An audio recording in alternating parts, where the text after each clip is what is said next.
Hello friends, कैसे हैं आप सभी। तो देखिए बहुत ही अच्छा धूप निकला है। अभी जस्ट हम भी आए हैं और देखिए छत पर तो बहुत ही अच्छा धूप निकला है। आपको दिखाते लड्डू गोपाल का कपड़ा।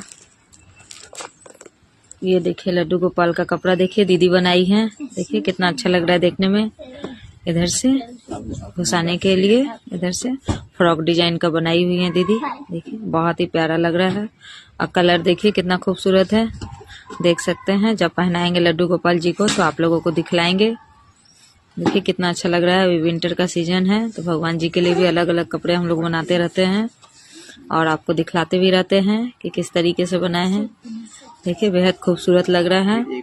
इसका अभी टोपी और सॉक्स बनाना अभी बाकी है भगवान जी के लिए, तो वो भी आप लोगों को दिखलाएंगे और आप लोग कमेंट करके बताइएगा कि कैसा लग रहा है देखने में कान्हा जी का कपड़ा और इसका कलर कैसा लग रहा है वो भी बताइएगा।